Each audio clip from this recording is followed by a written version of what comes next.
The following is a chapter reading by the Worm Audiobook Project. Please support the original author at parahumans.wordpress.com. Thank you, and enjoy.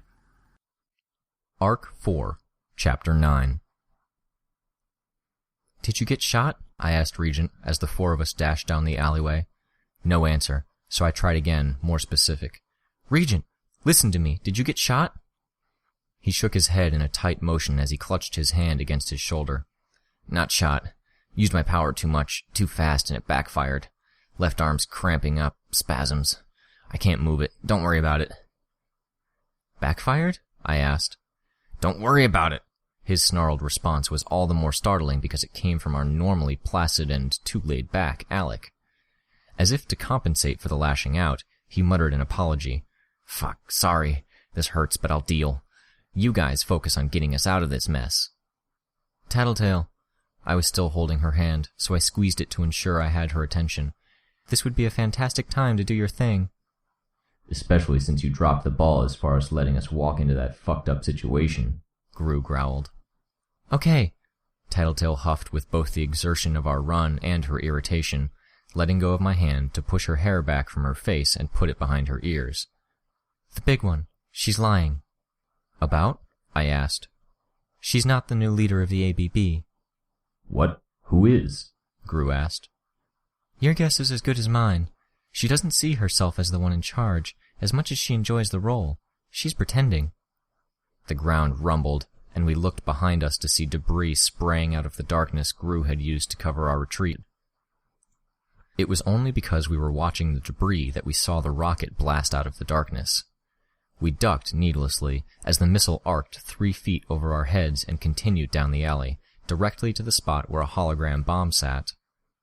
We covered our heads as the rocket and bomb exploded, one just a second after the other. The first explosion didn't even ruffle our hair, though we were less than 100 feet away. The second explosion, though, ripped past us with the most intense cold I'd ever felt. Even through my costume, I could feel it. When we opened our eyes, there was a spectacle in front of us. The second explosion had flash-frozen the first bomb mid-explosion, had probably been what absorbed the force of the blast. Smoke, debris, and dust had been frozen into a tower of ice, easily as tall as a 2-story building, composed of spikes of ice and frost that radiated up and away from us. Most of it was lit up by the light posts that were spaced evenly across the storage facility. It was already slowly falling apart. Heavier pieces of debris were breaking through the ice that held them up, falling free and crashing through paper-thin latticeworks of frost. That same frost covered the ground and every wall that was facing the explosion site, as far as the eye could see. It covered us. Icicles, so tiny and fine that they were like eyelashes, radiated from the parts of my costume that had been exposed. There were even twists and curls of ice where Gru's smoke had frozen. "Everyone okay?" Gru asked. He was shielding Tattletale with his body, the ice sloughing off them in sheets as they stood. When he saw me looking, he explained, "Tattletale's costume exposes her skin more than any of us. If she'd been totally exposed..." "No," I answered. "No worries. Smart. But we should move." We ran. All around us, tiny crystals of ice were drifting down, sparkling in the light. Tattletale continued dishing the info on Bakuda. "Lie number 2? She's fibbing about how she's detonating those bombs she has in her people's heads. She said she blows things up with a thought, but she's not wearing any external hardware on her head, and she wouldn't have someone else do surgery on her. Too much of a control freak, too proud of her brain." "But you don't know how she's blowing the bombs up?" I guessed. "I know exactly how she's setting them off. Toe rings."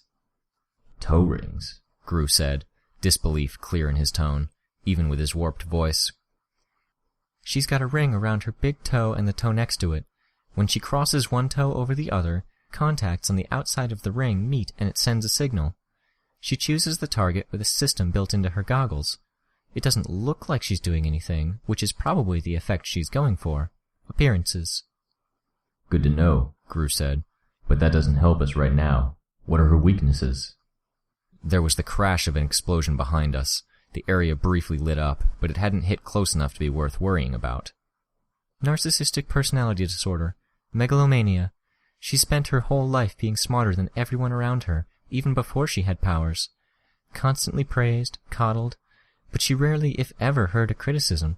Probably wasn't ever knocked down a peg, and that was a big factor in her ego swelling up to neurotic levels. Probably graduated high school years early.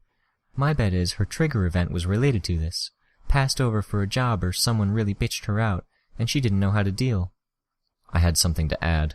The first thing she did with her powers, only thing, before she came to Brockton Bay, was hold a university hostage. Maybe she got some bad marks, failed a class, or was passed over for a teaching assistant position. Jarred her self-image enough she snapped. Something we can use, people, Gru growled. The personality disorder, Tattletale said.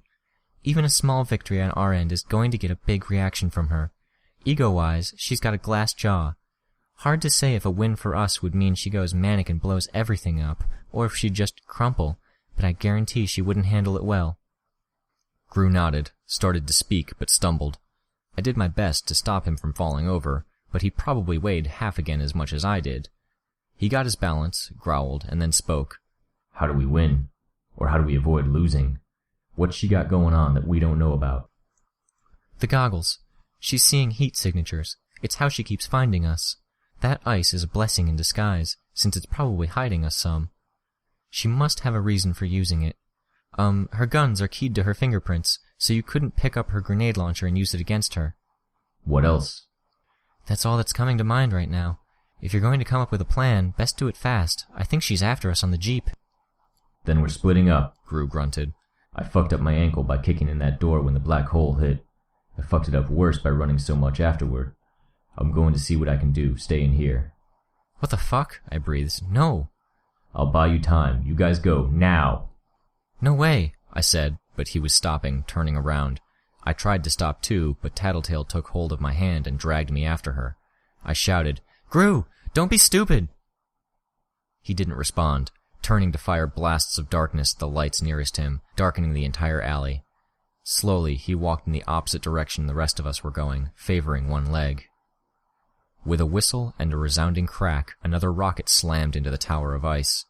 The entire thing toppled like a massive house of cards, with a sound of 100,000 windows breaking. Even with that cacophony, I heard the squeal of tires. I saw the blurred form of the Jeep approaching through the cloud of snow and frost that was rolling away from the collapsed tower. Gru didn't retreat as the Jeep barreled forward, didn't turn away. He bellowed at the top of his lungs in his altered voice. Come on! Gru! I shouted, but he didn't react. Fuck! No bugs. Still too few. We'd been constantly moving, so my bugs hadn't had a place they could congregate, and this place was lousy for them anyways, in quality and quantity. How could I have been so goddamn stupid? I should always be prepared, and now I wasn't in a state to help a friend and teammate when he needed it most, because I'd assumed my bugs would be on hand. There were only 3 people in the Jeep, with the person standing at the back being the very recognizable Bakuda, grenade launcher in hand. The thug in the passenger seat had a pistol in each hand, and the driver was steering with one hand, a gun in the other. Gru didn't budge as the driver stepped on the gas. Was he playing chicken against a speeding car? Come on! Gru shouted again. Don't just watch! Tattletale tugged on my arm, pulling me toward the corner. We've got to go now or there's no point. It was stupid, but I resisted, grabbing at the edge of the locker to ensure I could at least stay long enough to see what happened to Gru, see if maybe he would be okay. Those hopes were swiftly dashed. The car slammed into the darkness-wreathed figure with enough speed to assure me he wouldn't be walking away from an impact. The tires squealed and the Jeep skidded in a half-turn as it veered to a halt. Bakuda pulled herself up to a standing position, holding onto the roll bar as she looked around, presumably for us. Come on, Tattletale urged me in a strained whisper. Let's go! I realized it before she did. There's no damage to the car. Tattletale's repeated yanking on my arm stopped as she paused to verify what I'd said. No broken window, no dents in the hood, no dents on the bumper. A cloud of darkness bloomed from the shadows at the side of the alley and swallowed the Jeep and its 3 occupants. 2 seconds later, the Jeep came roaring out of the darkness, fishtailing as the wheels struggled to get a grip on the frost-slick pavement. The driver steered it towards us, while Bakuda loaded her grenade launcher, her focus on the cloud of darkness she'd just exited. The guy in the passenger seat, was gone. Bakuda aimed the grenade launcher at the darkness. "Fuck, Gru owes me one for this," Regent muttered. He let go of his shoulder, raised his hand toward the jeep, and then flung it out to one side. As he did it, he screamed, his voice primal, raw. The hand the driver had on the wheel moved much as Regent's did, swinging wildly to one side. The jeep turned, skidded, and spun out, flinging Bakuda and the contents of half a dozen boxes of explosives onto the road of the alley.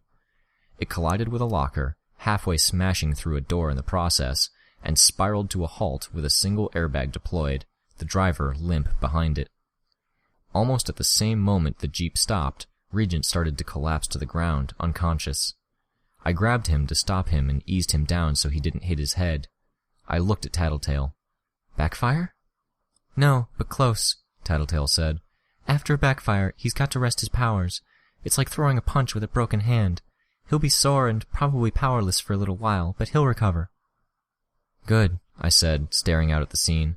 The crashed car, the frost-covered street covered with grenades and canisters, Bakuda lying still in the midst of it all. Gru limped out of the cloud of darkness, the passenger's gun in his hand. "Gru!" I called out. I ran to him, hugged him. My relief was so intense I wasn't even embarrassed about it. "Heya," his voice echoed. "I'm all right. Only a faint. Hard to tell whether it's me or a blob of shadow shaped roughly like a person when the lights are out, yeah? Fooled her." "Fooled me. Scared the fucking crap out of me," I answered. "You fucker." "Nice to know you care." He laughed a little, patted me on the head like someone would a dog. "Come on. We should restrain the lunatic, get her out of here so we can drill her on what happened to Bitch and the money. Maybe get an idea of what's going on with the ABB. I smiled behind my mask. "Sounds like a—" I didn't get to finish. Everything went white. Then every inch of me bloomed in a searing agony that dwarfed the worst pain I had ever felt. Since we had trounced Uber and Leet, it had been one close call after another. Being surrounded and charged by a mob, being held at gunpoint, escaping a miniature black hole, nearly being frozen in time like bugs in amber, innumerable explosions. We'd escaped each of the threats by the skin of our teeth, knowing all the while that all it would take was one well-placed shot and we were done, gone, out of commission.